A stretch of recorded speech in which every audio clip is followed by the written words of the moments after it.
네, 1주차 3차시입니다.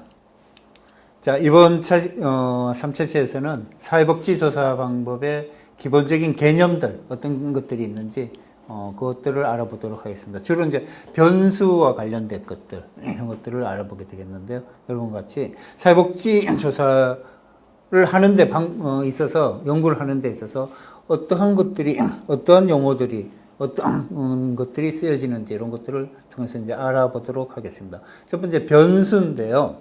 변수는 사람이나 물건, 사건, 이런 속성들, 이런 하나하나 각각이 가지고 있는 속성들을 변수라고 그럽니다. 이제 변수도 이제 여러 가지가 종류가 있는데, 그건 이제 차차 이제 좀 공부를 하시게 되는데, 변수에도 이제 조건들이 있습니다. 전제 조건이 있습니다. 변수로 쓰여질 수 있는 것들이 있고, 쓰여질 수 없는 것들이 있겠죠. 그것들이 이제 전제 조건은 사람이나 물건, 사건, 이런 것 등의 특성, 속성이 반드시 두 가지 이상의 어떤 가치를 가져야 된다라는 것입니다. 이제 변수가 있습니다. 변수가 있는데, 여자라든가 책상이라든가 검정색이라든가 이런 것은 변수로서의 어떤 가치가 없습니다. 그리고 또 이제 다른 것들 한번 볼까요? 성별, 속성이 두 가지죠. 성별 이러면은 남자와 여자 두 개 이상이 있죠. 그 다음에 조금 전에 책상 자체로는 변수로서의 가치가 없다고 했는데, 그러나 책상이 가지고 있는 면적은 속성이 됩니다.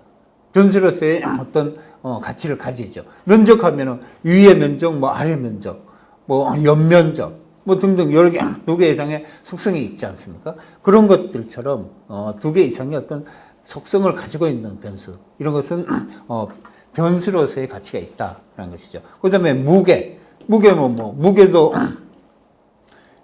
10kg, 5g, 아니면 1톤, 이렇게 여러 개의 속성을 가지고 있죠. 그런 것처럼 이런 것도 무게, 색상도 마찬가지입니다. 우리가 지금 주변에 볼 수 있는 것처럼 이런 철판 색상이라든가 저런 우리가 불빛 환하게 비치고 있는 그런 밝은 빛, 이런 빛이라든가 제가 입고 있는 이 하얀 옷이라든가 아니면은 넥타이, 이런 것처럼 색상을 가지고 있는 것, 이런 것들은 변수로서의 가치가 있다. 그래서 변수로서 사용이 가능한 것이다 라는 것입니다. 변수는 통계 분석의 이제 기초적인 단위가 됩니다.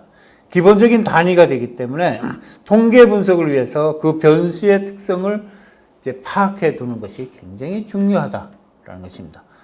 이제 우리가 조사를 하는 조사 방법에 있어서 가장 많이 사용되는 용어들, 가장 많이 쓰여지는 개념들이 바로 이 변수의 개념입니다. 자, 속성들, 이제 분류를 한번 해볼게요. 속성에 따라서 그것이 가지고 있는 속성들을 분류해 보면은 이제 여러 개의 변수들이 있습니다. 첫 번째가 이제 명목 변수를 둘 수가 있는데요.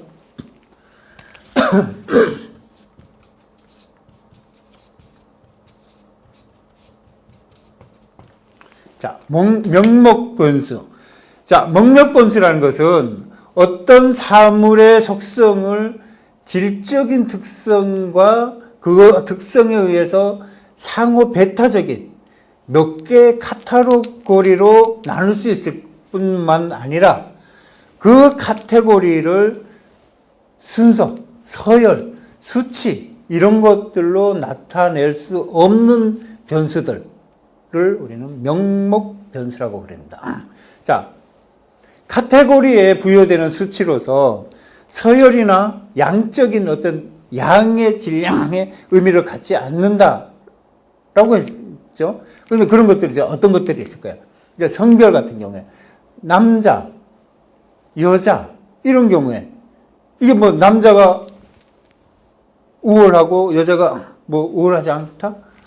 아니면 남자가 1, 여자가 2의 질량을 갖는다? 이런 것들이 존재하지 않죠. 그냥 남자는 남자, 여자는 여자. 이런 것처럼 어떤 그 서열이나 양적인 어떤 크기 아니면 뭐 작다 크다 이런 것들을 이런 속성들을 가지지 않는 그런 변수를 얘기하고 이제 또 색상 같은 경우에 빨간색, 뭐 파란색, 제가 입고 있는 와서 하얀색, 노란색, 머리 같은 검정색 자 이런 것들이 색상의 각각의 변수들은 있는데 카테고리는 있는데 이것들이 빨간색이 뭐 무겁다 아니면 크다 아니면 뭐 더 많은 어떤 그것들을 갖는다 이런 것들은 갖지 않죠. 그냥 빨간 건 빨간 거, 파란 것은 파란 거, 노란 것은 노란 거, 검정은 검정 거 이런 속성들 하나의 이런 서열이나 양적인 어떤 의미를 갖지 않는 것이죠. 그다음 종교 같은 경우에 이제 기독교 같은 경우, 기독교, 불교, 뭐 천주교, 이슬람교, 뭐 대도 많죠. 또 그 더 많은 이제 종교들이 있죠. 근데 기독교가 뭐 우월하다? 아니면은 기독교가 뭐 불교에 비해서 뭐 어떤 크다? 이렇게 우리는 표현하지 않죠. 그것들은 기독교는 기독교라서 불교는 불교라서 물론 이제 신자의 신자의 수가 많다 작다가는 표현이 되죠. 그러나 그것의 변수가 쓰는 게 아니고 기독교는 기독교, 불교는 불교, 천주교는 천주교라는 개별 항목의 변수로 쓰여진다는 것입니다. 예, 그리고 서열 변수. 서열 변수는 아까의 명목 변수와 다르게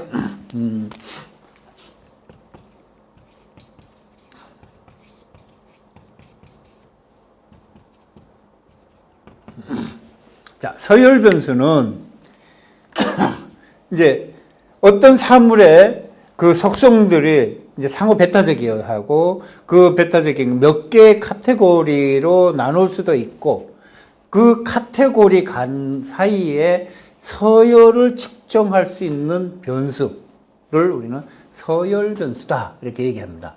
자, 서열 변수는 각 카테고리 안에서 부여되는 수치는 그 수치로 서열을 측정할 수 있는데 반해서 서열들 간의 그 차이는 측정할 수 없죠. 그러니까 이게 1, 2, 3, 4, 5, 6 이렇게 서열 순서는 측정할 수 있는데 1과 2의 간격의 크기, 2와 3의 간격의 크기 이것은 측정할 수 없다는 것입니다. 자, 남한이 북한에 경제적인 지원을 하는 것에 대해서 어떻게 생각하십니까? 라고 이제 질문을 했습니다. 근데 적극 반대하는 분들이 계실 거고, 뭐, 대체로 반대하는 분들도 계시고, 글쎄, 뭐, 줘도 그만, 안 줘도 그만. 보통 이렇게 생각하시는 분도 있고, 이제, 주어야 된다라고 이제 대체적으로 찬성하시는 분들도 있고요.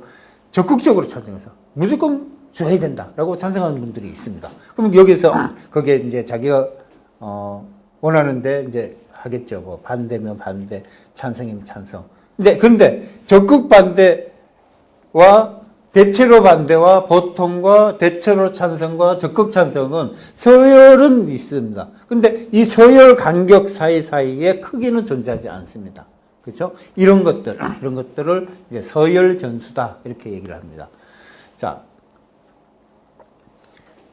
그러니까 이제 4번 대체로 찬성한다. 그다음에 5번 적극적으로 찬성한다. 이것이 4번에 찬성한 사람과 5번에 찬성한 사람들이 누가 더 강하게 강도가 센지는 알 수가 없어요. 그냥 찬성한다라는 의미지. 그리고 할 수 있으면 많이 해줘야 된다. 그냥 많이 해줘야 된다. 굉장히 많이 해줘야 된다. 이런 의미만 있는 것이지 이게 누가 더 크다라고는 할 수가 없다라는 것이죠. 그 다음에 뭐 이게 이제 적극적인 반대, 적극적인 뭐 대체로 반대 이것도 맨 마찬가지겠죠. 그런 개념들입니다.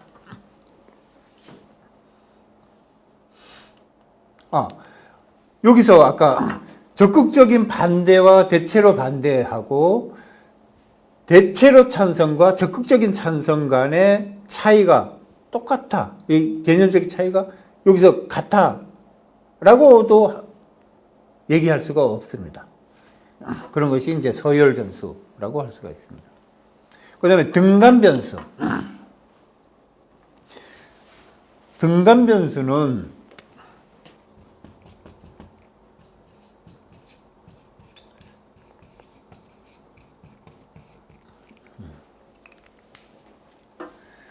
등간 변수는 어떤 변수의 카테고리 간의 순서뿐만 아니라 그 카테고리 사이사이 간격 간의 일정한 간격을 알 수 있는 변수를 말합니다. 이제 뭐 어떤 것이 있냐면 변수 뭐 지능지수 90, 91, 92, 91과 92의 간격이 똑같죠. 92와 93 간격이 똑같죠. 이제 온도 같은 거, 우리 36도, 37도 지금 굉장히 덥습니다. 더워서 뭐 보통 30도를 다 넘는데 31도와 32도 사이의 간격과 뭐 36도와 37도 간격이 다르다. 이런 말이 안 되죠.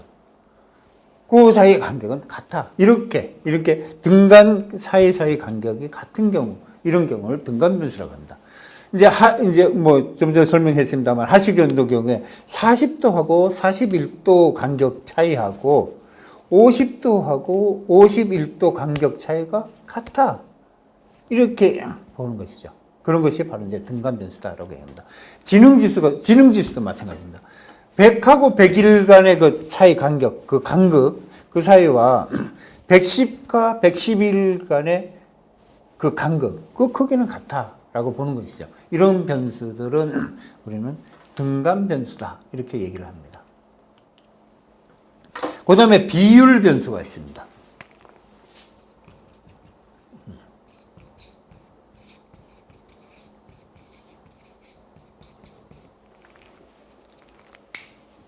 자, 비율 변수라는 것은 변수의 카테고리 간의 간격이 아까 조금 전에 했던 등간 변수 같이 등간 변수 같은 간격일 뿐만 아니라 그 카테고리 간에서 몇 배나 큰가 또는 몇 배나 작은가를 비율적으로 차이가 있는 것을 그런 것을 측정할 수 있는 변수를 우리는 비율 변수다.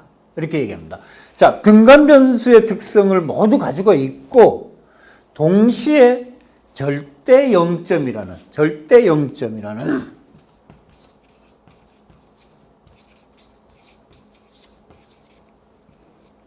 특성을 가지고 있는 것이 바로 비율 변수입니다. 자, 절대 0점을 기준으로 해서 곱하고 나누는 것이 이제 가능한데 뭐 성적, 수위, 그다음에 뭐 몸무게, 키, 뭐 이런 변수들이겠죠.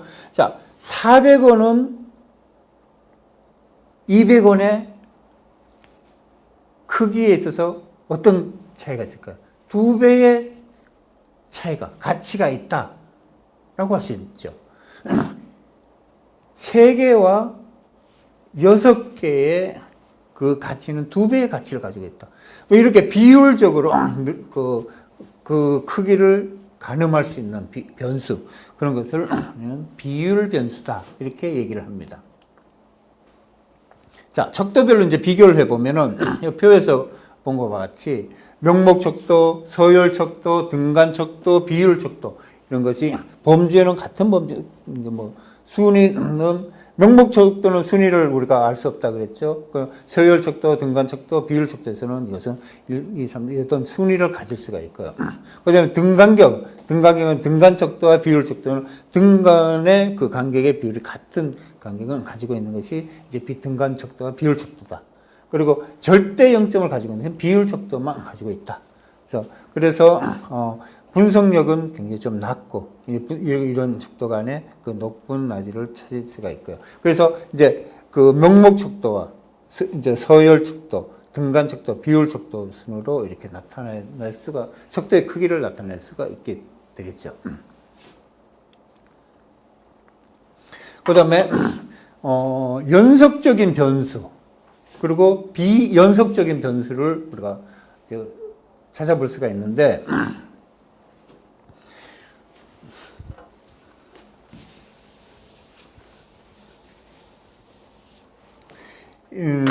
연속적인 변수는 변수가 연속성을 가지고 있다. 라는 것이고요. 그 다음에 등간 변수가 비율 변수가 어떻게 한다? 연속적 변수에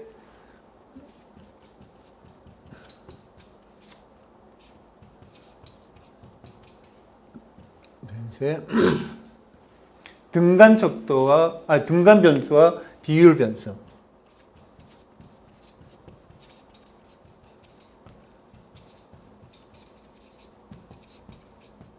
변수가 이게 연속적인 변수에 들어갔습니다.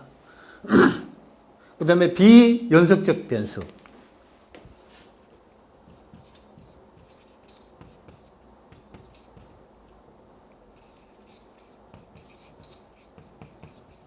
자, 비연속적 변수는 변수가 연속적인 속성을 가지고 있지 않는 것을 이제 얘기하는데요. 여기는 이제 넉넉 변수라든가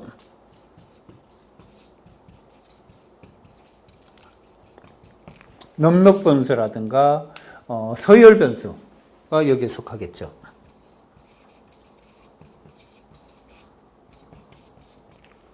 자, 여기에서 이제 비연속적 변수는 양적 척도가 아닌 질적 척도를 사용하는데 질적 연구 분야에서 많이 사용된다. 명목이나 서열 변수를 사용해서 이런 양적인 어떤 크기를 측정하는 것이 아니라 질적으로 얼마나 좋은가 나쁜가를 측정하는 데 많이 사용하는 변수입니다.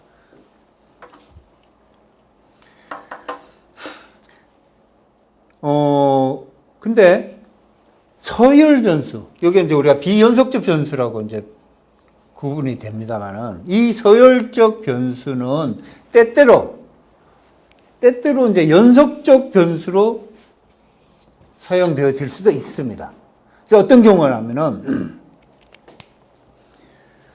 사회복지사가 이제 나한테 얼마나 도움을 주었습니까? 라는 큰 타이틀의 이제 질문입니다. 뭐 매우 그렇다, 그렇지 않다, 뭐 이렇게 이제 5개 이제 측정 도구가 있겠죠. 그러면 뭐 1번 아니면 2번, 3번, 4번, 5번을 체크를 하게 되는데 여기에서 이제 작은 질문이 또 이제 몇 개가 연속적으로 이렇게 변수로 쓰여질 수 있는 경우, 이럴 경우를 우리는 이렇게 연속적 변수로 쓰여지는 것을 우리가 볼 수 있습니다. 내가 필요로 하는 것을 얻는데 도움을 주었다. 내가 이제 꼭 필요했는데 그것을 그 사회복지사는 나에게 도움을 주었다. 많이 주었다. 매우 그렇다. 그럼 5번. 그리고 내가 이해하지 못했던 것들을 내가 알고 있지 않은 것들을 복지사가 말해 주었다. 뭐 그것도 1번이든 아니면 5번이든 이렇게 체크를 하겠죠. 그리고 나에게 유용한 어떤 충고를 해 주었다. 이렇게 연속적으로 하나의 그 질문이 도움을 준 것이 연속적으로 이제 개념적으로 이렇게 서열적으로 쓸 수 있는 이런 변수로도 사용될 수도 있다라는 것입니다. 자, 이제는 기능적 관점에서 한번 분류를 해보겠습니다. 그 변수가 가지고 있는 기능적 관계를 중심으로 해서 하는 분류를 이제 보면은 첫 번째 독립 변수가 있습니다.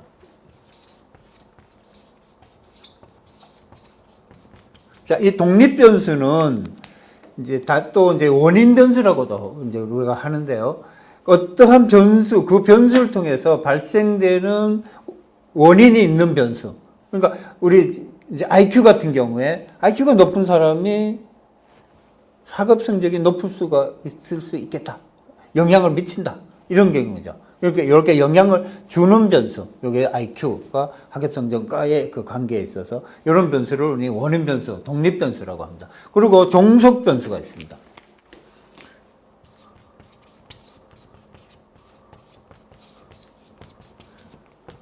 자, 종속 변수는 결과 변수라고도 이제 우리가 하는데요. 독립 변수의 영향을 받아서 아까 우회했던 그런 독립 변수의 영향을 받아서 일정하게 변화된 결과를 나타낼 수 있는 기능을 수행하는 변수, 그런 변수를 이제 종속 변수랍니다. 우리 담배를 피우게 되면은 어떻게 됩니까? 폐암이 걸릴 가능성이 높죠.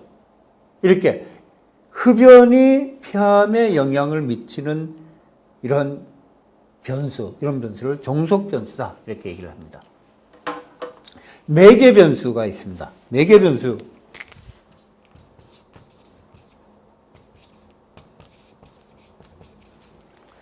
자, 매개 변수는 독립 변수의 영향을 받아서 종속 변수에 영향을 주는 변수. 그죠? 영향을 받아서 다시 영향을 주는 변수. 요 변수를 매개 변수다. 이렇게 하는데, 이제 동료 관계가 있습니다. 동료 관계가 좋으면은 직장 생활을 하는데 동료 관계 좋으면 어떻게 해요? 직장 만족도가 높겠죠. 그러면 어떻게 됩니까? 직장 만족도가 높으면 회사 다니기 즐겁고 이러니까 어떻게 했어요? 장기 근속을 할 수 있는 가능성이 있겠죠. 이렇게 동료 관계와 장기 근속 간의 사이에 매개 역할을 하는 변수, 이런 것을 매개 변수.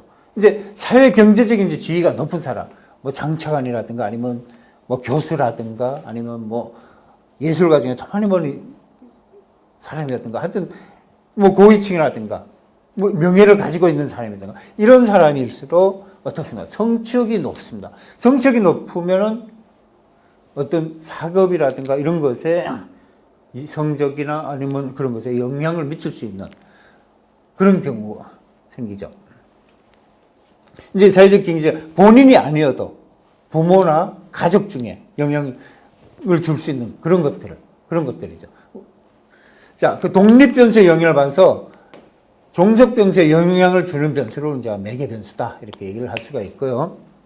또, 외생 변수가 있습니다. 외생 변수.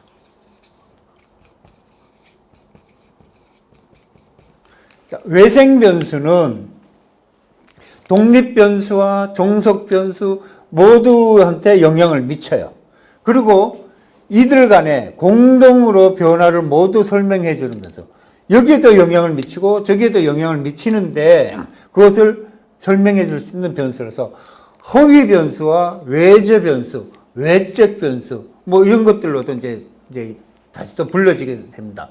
그래서 독립 변수가 종속 변수의 표면상으로는 영향을 이제 미쳐서 이제 인과관계가 있는 것처럼 보이기는 하겠는데, 근데 실제적으로는 독립 변수하고 종속 변수가 각각 제3의 어떤 변수와 밀접한 관계를 갖고 있기 때문에 독립 변수가 종속 변수에 영향을 미치는 것처럼 보이는 경우, 이때 보이는 변수, 제3의 변수를 외생 변수다. 이제 만약에 동물원이 크다. 큰 동물원이 있다. 그리고 동물원이 큰 것이 있고, 동물원이 있고, 도시의 크기가 큰 대도시일 경우, 큰 대도시일 경우에 동물은 크게 지을 수가 있잖아요. 그러니까 이렇게 영향을 미치고, 그 다음에 동물원이 큰 동물원이 있는 곳에 보니까 범죄율도 높더라. 라는 것이 이제 이렇게 연구를 해보는 거죠. 그럴 때 여기서 이제 도시의 크기, 소도시 같은 경우에 뭐 동물원과 이 범죄율과의 관계, 상관관계 뭐 이런 것도 나타날 수 있고, 아니면 뭐 소방관 수가 많거나, 아니면 소방관 수, 그 다음에 화재 피해, 소방관이 많으면 피해가 불을 빨리 끌 수 있으니까 피해도 줄 수 있고, 이게 화재 크기와 이런 어떤 상관관계들이 영향을 미치는 것들, 이런 변수를 외생 변수다라고 얘기를 합니다. 그 다음에 통제 변수.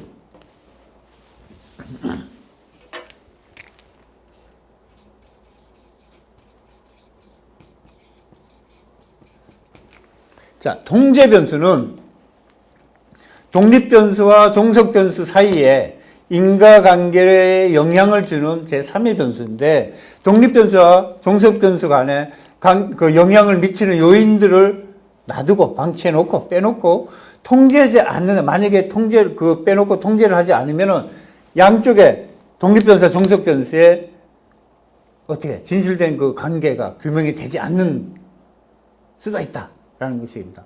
그 변수로 인해서 통제가 되는 변수를 얘기하는 거죠. 여기서 통제한다는 의미는 두 변수가, 그러니까 독립 변수와 종속 변수 간의 인과관계를 이제 얘기할 때 제외한다, 뺀다라는 의미가 아니라 인과관계 분석함에 있어서 이들 제3의 요인들을 그 제3의 어떠한 요인이 미치는 영향을 고려해서 분석을 한다는 것이죠.